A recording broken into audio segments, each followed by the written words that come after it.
There's a high-level executive in your neighborhood right now who is performing a daily act of financial theater. He lives in a $2 million home, drives a $100,000 electric SUV, and his kids attend a private academy that costs more than your first mortgage. On the outside, he's the definition of the American dream.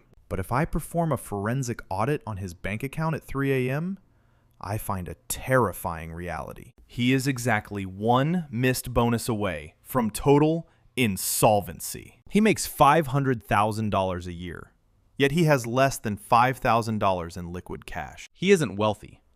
He's a high-performance engine running with zero oil. He is trapped in what I call the high-income poverty trap.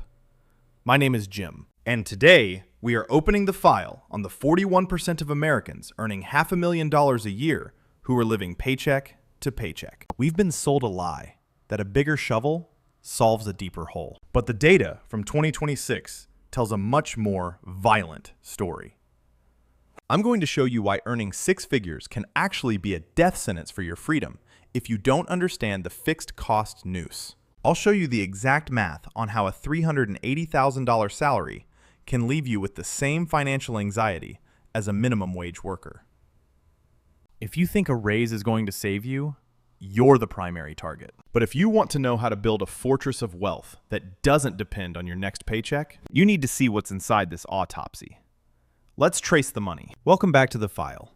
I'm Jim, and it is time to perform a cold, clinical autopsy on the most sophisticated financial crime of 2026, the high-income poverty trap. Most people assume that financial survival is a struggle reserved for those at the bottom of the pyramid. They believe that once they cross that six-figure threshold, the oxygen returns to the room. But through a forensic lens, I am seeing a different reality. I am seeing surgeons, tech executives, and corporate lawyers earning $500,000 a year who are, for all intents and purposes, bankrupt in slow motion.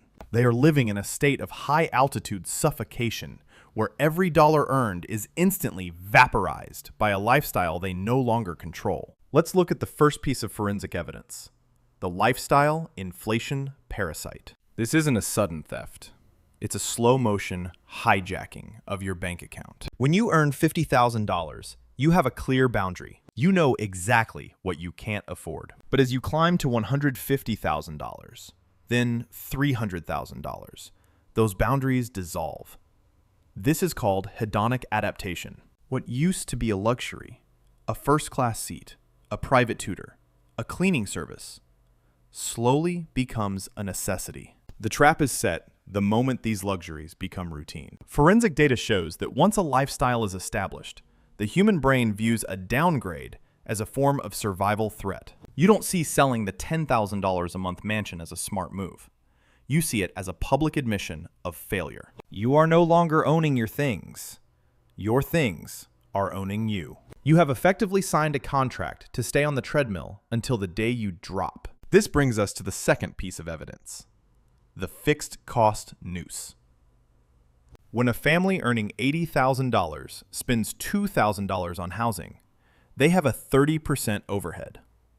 But when a doctor earning $400,000 signs a mortgage for $10,000 a month, joins a $2,000 a month country club, and commits to $40,000 a year in private school tuition, they are operating with zero margin for error. They have built an inflexible life. If that doctor loses her job for even 60 days, the entire ecosystem collapses. She is one missed paycheck away from a total forensic meltdown. According to 2026 data, 40% of households earning over $500,000 reported having no significant emergency fund. They have the income of a king, but the financial resilience of a tenant farmer. They are playing a high-stakes game of chicken with the economy, and the economy always wins.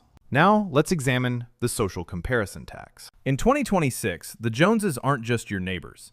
They are a curated, filtered version of everyone on your social feed. High-income earners feel a massive, invisible pressure to match the spending of the top 1%. You see a peer buy a vacation home in Aspen, so you feel behind. You see a colleague's kids in elite sports camps, so you stretch the budget to match. This is what I call status mimicry. You are spending your real money to chase someone else's fake life. Forensic analysis reveals that most people who look wealthy are actually drowning in debt. The top 20% of earners now hold 35% of total U.S. credit card debt. They aren't using credit to survive.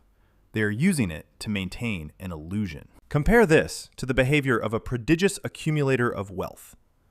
PAW. Forensic research from The Millionaire Next Door and 2026 Empower studies show that the truly wealthy, the people with $5 million or $10 million in liquid assets, don't live in the zip codes you'd expect. They live in middle-class neighborhoods. They drive 10-year-old trucks. They shop for deals. They apply a selective frugality that high earners find embarrassing. The truly wealthy understand a truth that the high-income poor ignore. Wealth is what you don't see. It's the money you didn't spend on the $1,200 suit. It's the $4 million portfolio that gives you the power to say no to a toxic boss. Look at the opportunity cost autopsy. Consider a 40-year-old executive earning $350,000. If he saves 30% of his income, roughly $100,000 a year, and invests it, in 20 years at a 7% return, he has $4.1 million. If he falls into the trap and saves only 5% because he's busy living the dream, he ends up with $680,000. The $3.4 million difference is the price of his BMW, his designer watches, and his status zip code. He didn't just buy a car, he burned his freedom at the stake. He reached 60 years old and realized he has to keep working a high-stress job just to pay the property taxes on a house he no longer needs. He is a high-income pauper. The high-income poverty trap is a choice. Every morning, you decide whether to build a fortress or a target. You decide whether to be the person who is wealthy or the person who just looks it. The system wants you to stay in the trap. It wants you over-leveraged and desperate, because a desperate employee is a compliant employee. But the math doesn't lie. You can either have the applause of people who don't matter today, or the absolute freedom to do whatever you want tomorrow. You can't have both. Trace the money, kill the ego, reclaim your life. We need to address the convenience coma. At $500,000 a year, time becomes your most precious resource. But instead of buying time, you buy services that simulate it. You spend $200 a night on food delivery because you're too tired to cook, but you're only tired because you're working a job to pay for the $200 delivery. It is a circular autopsy. You are burning capital to solve the fatigue caused by earning that very capital. Then there is the zip code tax. Moving into an affluent neighborhood doesn't just increase your mortgage. It inflates every auxiliary cost of your existence. The landscaper charges you more. The local grocery store is 20% more expensive.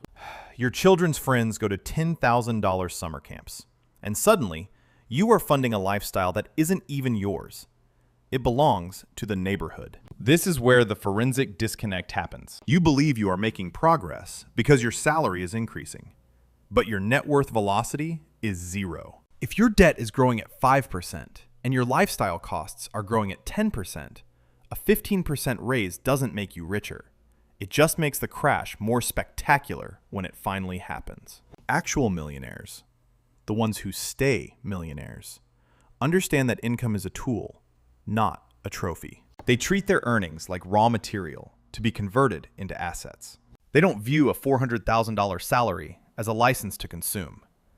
They view it as an accelerated path to optionality. The high-income earners caught in the trap are optimizing for current consumption. The wealthy are optimizing for future flexibility. One is a sprint to a brick wall. The other is a slow walk to a fortress. If you find yourself earning more, but feeling more trapped, you need to perform an immediate budgetary exorcism. You have to look at your recurring expenses, the private schools, the country clubs, the car leases, and ask the forensic question: is this buying my freedom, or is it buying my imprisonment? Most of the time, high earners discover they are paying millions of dollars in opportunity costs just to impress people they don't even like. They are sacrificing their 50s and 60s for the social approval of their 30s and 40s. It is time to stop the bleeding. It is time to stop being a high-income pauper and start being a wealthy person who just happens to have a high income. The raise isn't the solution. The behavior is. Trace the money. Break the noose. Get out. So, here's the forensic verdict for today's file. The high-income poverty trap is the most successful psychological operation ever run on the professional class. It convinces you that you are winning while you are actually being neutralized. It gives you the gold watch, the leather seats, and the prestigious zip code. But in exchange, it takes your optionality. It turns your peak earning years into a desperate race to stay exactly where you are. You have to decide which version of the future you are buying. Are you buying the approval of people in the country club who don't actually care about you? Or are you buying the absolute right to wake up at 50 years old and decide you never want to answer to another human being again? If you choose the path of status mimicry, the system will reward you with a shiny life and a heart full of secret financial anxiety. You will be a high-performance engine running with zero oil, praying that the economy doesn't hit a bump. But if you perform the surgical divorce between your income and your lifestyle, you trade a bit of social ego for an unshakable fortress. You trade the better-than dopamine hit for escape velocity. The math of 2026 is brutal, and the clock is relentless. Every month, you spend 95% of your high salary to maintain an illusion is a month of freedom you can never buy back. The version of you at age 65 won't care about what kind of BMW you drove in your 40s.